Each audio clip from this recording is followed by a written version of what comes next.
എൻ്റെ അനിയത്തി തൊടുപുഴ സബ് ജില്ലാ കലോത്സവത്തിൽ ഒരു കഥ പറഞ്ഞു. അതിന് അവൾക്ക് എ ഗ്രേഡ് കിട്ടി. ആ കഥ നമുക്ക് കേട്ടാലോ? മാന്യ സദസ്സിന് നമസ്കാരം. വിശപ്പ് സഹിച്ചവനി പച്ച വെള്ളത്തിൻ്റെ മധുരമറിയൂ എന്നൊരു ചൊല്ലുണ്ട്. നാം ഇന്ന് എന്ത് സമൃദ്ധിയിലാണ് ജീവിക്കുന്നത്. ഇഷ്ടപ്പെട്ട ഭക്ഷണവും വസ്ത്രവും ആവശ്യാനുസരണം നമുക്ക് ലഭിക്കുന്നു.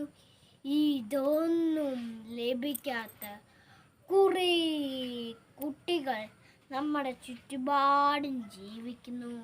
അങ്ങനെയുള്ള ഒരു ബാലൻ്റെ കഥയാണ് ഞാനിന്നിവിടെ പറയാൻ പോകുന്നത്. എൻ്റെ കഥയുടെ പേരെന്താണെന്നോ? ആഗ്രഹം. ഒരിടത്ത് ഒരു കൊച്ചു ഗ്രാമത്തിൽ ഒരു കൊച്ചു കുടിലിൽ ഒരു ബാലൻ ജീവിച്ചിരുന്നു. അവൻ്റെ പേരാണ് കുട്ടൻ.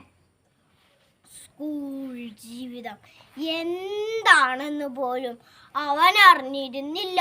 കഷ്ടപ്പാടും പട്ടിണിയുമായിരുന്നു അവന് കൂട്ട്.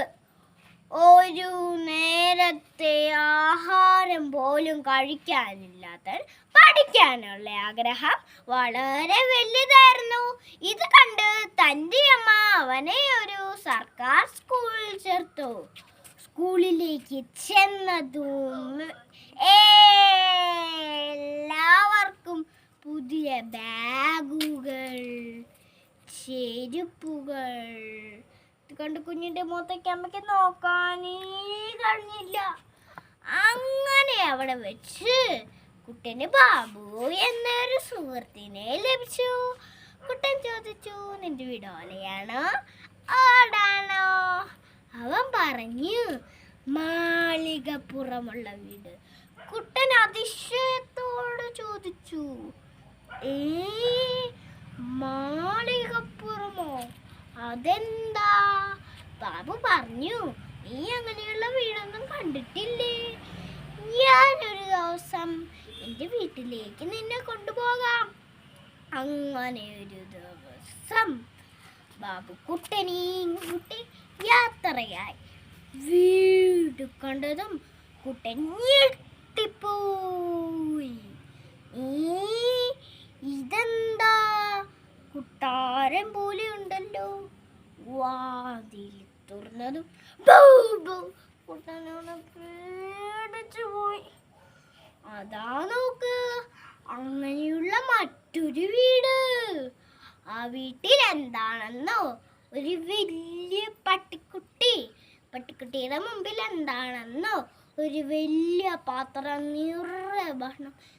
പാവം കുട്ടൻ്റെ പോയ വെള്ളം ഊറി അവനെ വിശക്കാൻ തുടങ്ങി. ഇത് മനസ്സിലാക്കിയ ബാബു അവന് വയറു നിറച്ചും ഭക്ഷണം കൊടുത്തു.